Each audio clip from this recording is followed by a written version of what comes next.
Amir Galanoy sat in the windowless press room of a stadium he was barely allowed to inhabit. His eyes were not fixed on the tactical board or the journalists in the front row, but on the clock ticking relentlessly toward a forced departure. He didn't talk about formations or the high press. Instead, he uttered a sentence that should be impossible in the trillion-dollar ecosystem of modern football. "We are the most oppressed team in this tournament." The room went silent. This wasn't a social media rant. This was the head coach of the Iranian national team, mid-World Cup, declaring that the sporting integrity of the globe's biggest event had effectively collapsed. Why was one of the world's most storied teams being treated like a logistical ghost? The 2026 World Cup was promised to be a festival of unity, a sprawling three-nation epic across North America. But for the Iranian squad, the united part of the united bid has become a cruel irony. While every other nation, from Argentina to New Zealand, enjoys the luxury of base camps, training rhythms, and local hospitality, Iran is living a shadow existence. They are a team in exile, competing in a tournament that has welcomed their talent, but barred their presence. This is the story of the 24-hour rule, a Mexico-based camp of necessity, and a formal complaint that threatens to expose the hollow core of FIFA's equal conditions guarantee. This is the controlled collapse of the World Cup dream. To understand the scale of this disaster, you have to look at the clock. In elite sport, time is the only currency that matters. A typical World Cup preparation involves arriving in a host city 3 days before kickoff. Those 72 hours are used for tapering, adjusting the body's circadian rhythm, testing the grass tension of the match pitch, and conducting tactical walkthroughs in the local climate. It is the bare minimum required to prevent injury and ensure peak performance. Iran, however, has been handed a 24-hour window. According to Iranian sports officials, United States authorities have mandated that the squad cannot enter the country more than 1 day before their match and must depart the very same night the whistle blows. Think about the biological reality of that restriction. Imagine an elite athlete whose body is tuned like a Formula One engine, being forced through international customs, security screenings, and transit mere hours before the most important game of their life. There is no time for a recovery session. There is no time for a tactical drill on the actual match surface. There is only the bus, the plane, the hotel, and the pitch. This isn't just a travel headache. It is a direct assault on the physiological capacity of the players. When you deny a team the ability to acclimate, you aren't just making them tired, you are making them vulnerable. You are skewing the results before the ball is even kicked. Because of these unprecedented visa and travel restrictions, the Iranian Football Federation had to make a desperate choice. They couldn't base themselves in the United States, so they set up camp in Mexico.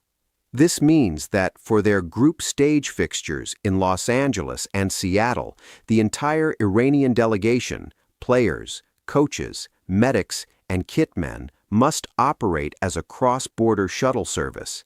They are effectively commuting to the World Cup, while their opponents sleep in 5-star hotels 10 minutes from the training ground. The Iranian players are navigating international borders, dealing with the psychological weight of being outsiders in a tournament they qualified for on merit. The proof of this disadvantage didn't take long to manifest. In their opening match against New Zealand, a game Iran was widely expected to win, they struggled to a 2-2 draw. On paper, it looks like a competitive result. In reality, it was a technical failure caused by exhaustion. Galanoy was scathing in his post-match analysis. He didn't blame his strikers or his goalkeeper. He blamed the disruption. He explained that his entire technical plan, the result of 4 years of work, was discarded because the team could not achieve optimal technical and physical condition. They were playing in survival mode. They weren't competing against New Zealand. They were competing against a schedule designed to break them. This led to the moment the football world rarely sees: a formal legal complaint filed by a member association against FIFA in the middle of a tournament. The Iranian Federation's statement was a masterpiece of controlled fury. They cited the principle of equal conditions for participating teams. This is not just a polite request, it is a foundational pillar of FIFA's own statutes. When a nation wins the right to host a World Cup, they sign a host city agreement. In that document, they promise to facilitate the entry of all qualified participants. By allowing the 24-hour rule to stand, Iran argues that FIFA has allowed a host nation to overwrite the rules of the game with the rules of the border. But the collapse isn't limited to the pitch. It has bled into the stands and the very infrastructure of the tournament. Reports have surfaced of Iranian supporters, families who saved for years to see their heroes, having their official ticket allocations withdrawn at the 11th hour. These were not black market tickets. These were Federation-distributed seats. Simultaneously, a FIFA-appointed match official was reportedly denied entry to the U.S. despite holding official credentials. This is the ultimate proof of the breakdown. If FIFA cannot even guarantee the entry of the people it employs to run the matches, what hope does a national team from a difficult diplomatic region have? The financial and historical weight of this situation cannot be overstated. FIFA is an organization that prides itself on being a state above states. They have famously forced sovereign nations to change their laws on everything from beer sales to tax exemptions in order to host a World Cup. In Brazil, they demanded the Budweiser Law. In South Africa, they established special fast-track courts.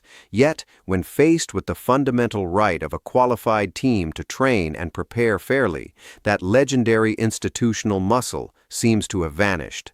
FIFA's silence has been deafening, creating a vacuum where sporting merit is being suffocated by geopolitical maneuvering. This wasn't a series of isolated mistakes.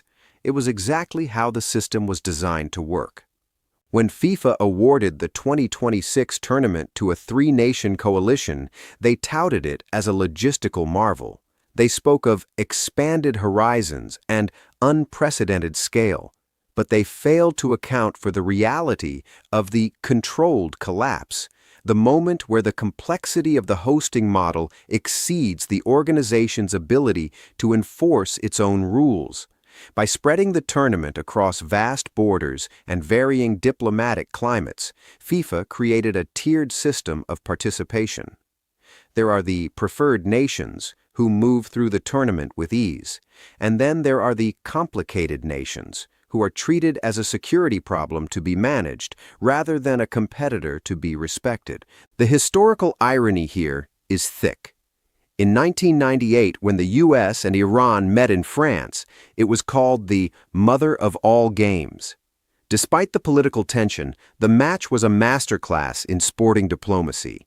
The players exchanged flowers. They took a joint team photo. The sport was the bridge. In 2026, that bridge has been replaced by a wall of administrative red tape. We have regressed. We have moved from a world where football could temporarily suspend politics to a world where politics is allowed to permanently compromise football. The Equal Conditions Clause is now a fairy tale told to smaller nations to keep them paying their membership fees. The implications for the future of the sport are devastating. If the precedent is set here that a host nation can use visa restrictions to create a competitive disadvantage, then the World Cup is no longer a universal tournament. It becomes a gated community. Imagine the 2030 World Cup, which will span 3 continents, or the 2034 World Cup in Saudi Arabia. If a qualified nation has a diplomatic rift with the host, will they also be forced into a 24-hour window? Will they also be forced to base their camp in a neighboring country? Once you allow the security excuse to override the sporting mandate, you have effectively handed the keys of the World Cup to government immigration offices. FIFA President Gianni Infantino's previous response to these concerns, telling people to chill and relax, is perhaps the most insulting part of the narrative.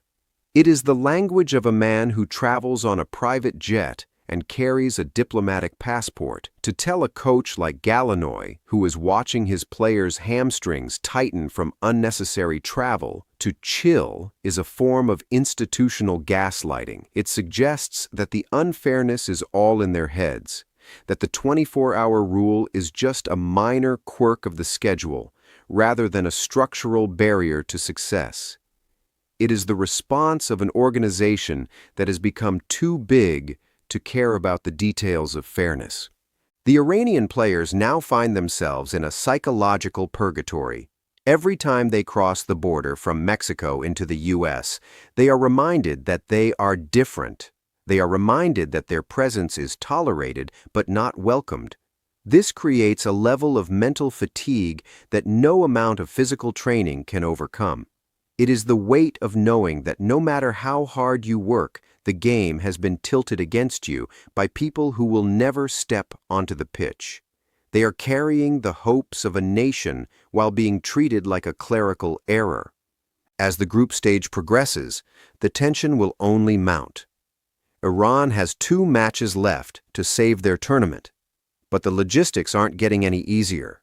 The flight from their Mexico base to Seattle is a grueling trek. The return flight, mandated to happen immediately after the match, will happen in the middle of the night. While their next opponents are tucked into their beds in a Seattle suburb, the Iranian players will be clearing customs at 3 a.m., their bodies screaming for the recovery they aren't allowed to have. This isn't a sport anymore. It's an endurance test designed by bureaucrats. What does FIFA do now? If they intervene and pressure the U.S. government for an exception, they risk a diplomatic spat with their most lucrative market. If they do nothing, they admit that the World Cup is no longer a fair competition. They have boxed themselves into a corner of their own making.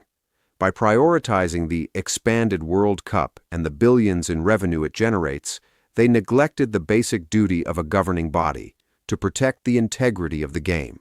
They traded the soul of the tournament for the scale of the tournament, and Iran is the one paying the price. The controlled collapse is not just about Iran.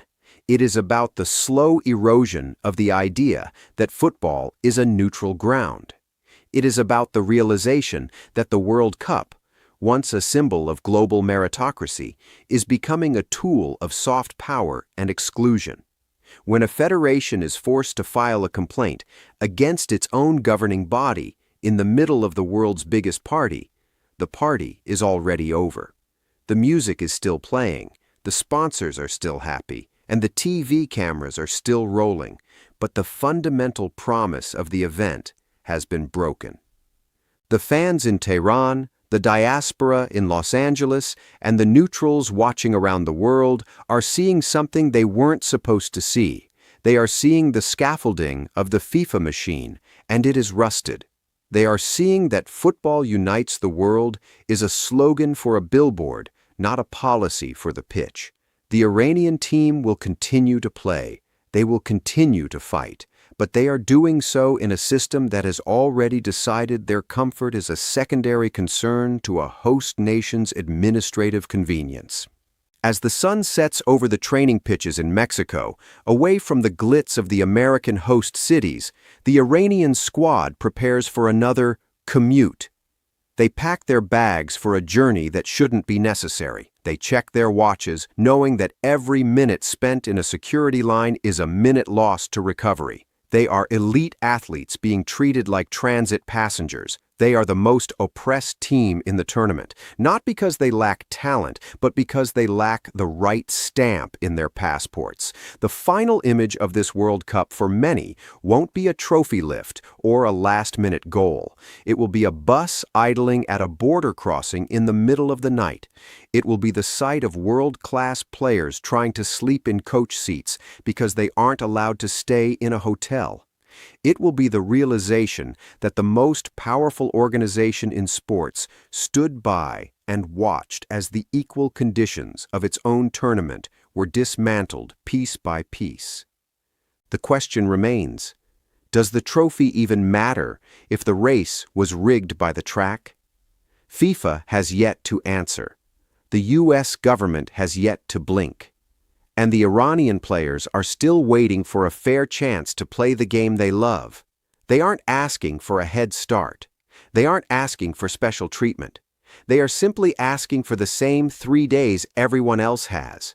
They are asking for the World Cup to be what it promised to be, but in the 2026 edition, it seems that some nations are more united than others. The bus pulls away from the border.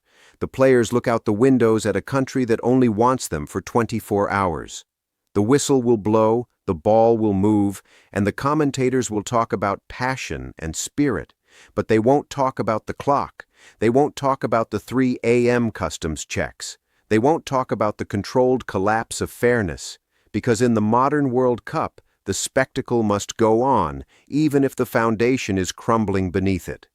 Football was never meant to be this complicated. It was meant to be 11 against 11, 90 minutes, and a level playing field. But when the field is spread across a continent and the rules are written by diplomats instead of referees, the game changes. Iran is the warning sign. They are the proof that the system is broken, and unless something changes, they won't be the last team to find themselves on the outside looking in. The stadium lights in Seattle will eventually go down. The fans will go home. The Iranian players will be rushed back to the airport, their 24-hour pass having expired. They will return to their camp in Mexico, wondering if their effort was ever truly wanted. They will wait for a response from FIFA that may never come. They will prepare for the next match and the next border and the next indignity. This is the reality of the most oppressed team. This is the 2026 World Cup. Is a fair tournament still possible?